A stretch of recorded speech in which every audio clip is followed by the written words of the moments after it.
This is Bob Andelman, and this is Mr. Media, the second part of our interview with Rasha Drachkovitch of Lockup.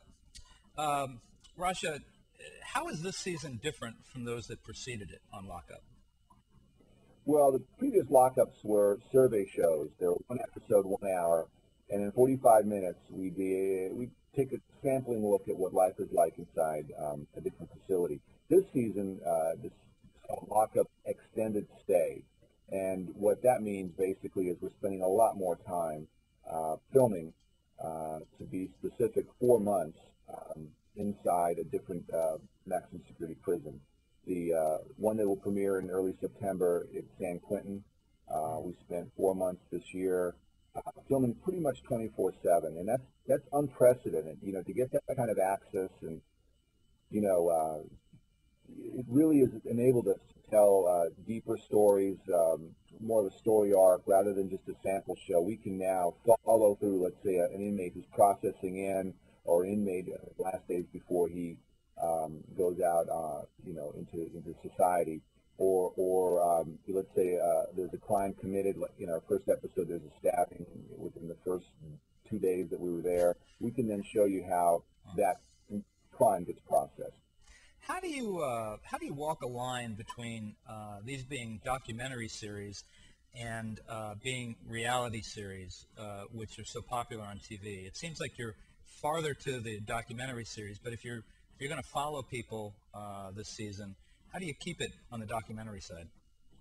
We're kind of calling them docu-soaps, so it has an element of a soap opera in the sense that, you can come back week to week and see your characters kind of evolving. So it enables us, to tell a very dramatic story in an extreme environment, and have reoccurring storylines and characters, which, again, hasn't been ever done before. So it was quite a task, I got to tell you. Usually we film about 1 hour, 1 week, 1 hour for a Lockup. 4 months posed quite a few logistical and security problems for us.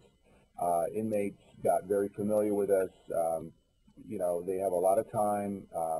They can get very, very needy, and we became very well aware early on that we have to kind of install some new security precautions, because at the end of the day, we get to leave and they don't, and we just felt that this series put us much more contact than we usually have with Lockup. How do you keep that distance with a crew there all the time? Because obviously, especially if you're going to follow people, you want to build trust, but at the same time, you don't want them to follow you home. Yeah, it's the logistics of filming inside alone. We're working on lots of levels. It's an extreme environment, so you can't just take your camera. If you see something in the exercise yard and you want to film, it may take you an hour to get out there because you're going through multiple levels. So from a logistical standpoint, we have to be prepared to be aggressively patient with our production. From a kind of psychological standpoint, you're getting verbally abused pretty much the entire time. Our lead directors for the series are both women, and they're tremendous at basically finding a story and telling a story, but a lot of these inmates take advantage of the situation to hurl pretty derogatory terms. And so psychologically, the crews have to be pretty sharp and, thick skin, let's say, to kind of survive what few people get a chance to do. Have any of your crews ever been hurt on this show? One of our cameramen was filming. Various prisons at this level have SWAT teams, or kind of quick response teams to address an inmate's gone wild, so to speak. And we were filming a live fire exercise, and a bullet ricocheted and hit our man in the leg. So basically, he was shot in prison. Other than that, we've been part of some very unusual situations. As I said earlier, been verbally abused, but the interesting thing is the inmates will typically be very reserved at the beginning. They won't want cameras. They'll kind of shy away. But then as they get kind of comfortable, they'll actually ask to be interviewed. And one of them got so comfortable, we recently that he actually started to confess to other crimes. Oh no, And really? the prison officials were stunned and subpoenaed the tapes, and we weren't able to air those, but they were crucial in a new trial.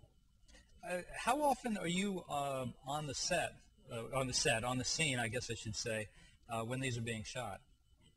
Well, what I usually do is go in for the opening shot to meet the warden, to meet the correctional officers, to basically set the kind of game, the rules, because there are quite a few rules we abide by. And what's nice is most of the wardens in the U.S. know about us, know of our reputation, so we get past the rules pretty quickly. But it's a good time to put some face time in to meet the warden, to kind of explain what our objectives are, to make sure we're both telling the same story. And but after that, I have to say, we're a small crew. There's 5. There's a cameraman, an audio person, there's a director, there's an associate producer, and in some cases we have like a runner, although they don't run, but they're there for logistical support, because we've been there before when there's an incident on the yard and basically everybody has to hit the deck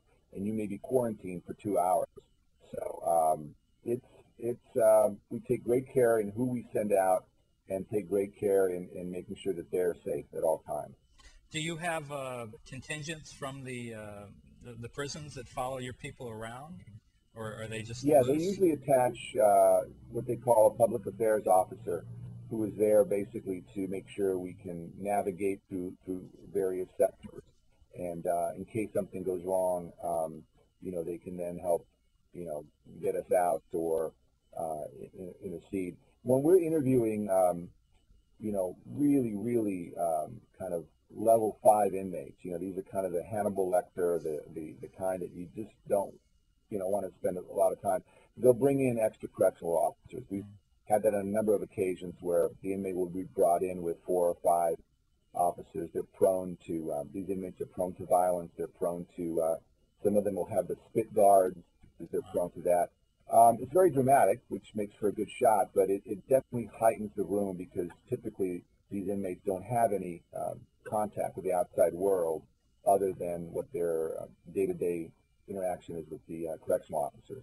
Can the prisoners opt out of being interviewed? Do they have any choice in the matter?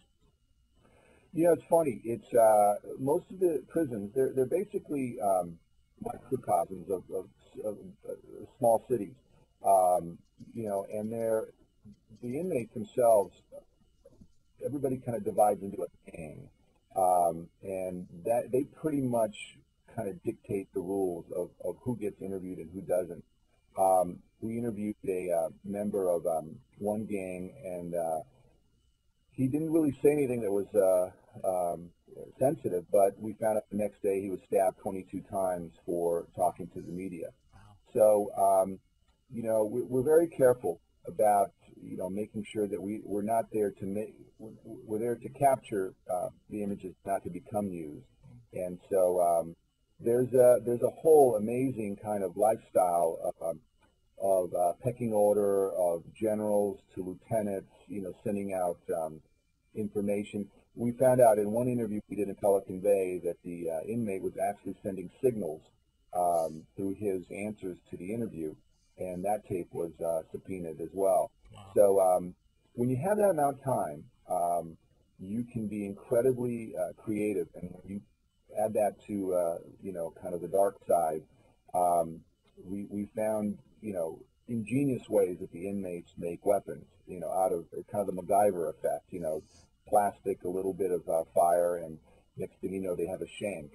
So it's always on our mind to make sure that we're not kind of causing, flaming a situation, and trying to be as respectful as we can.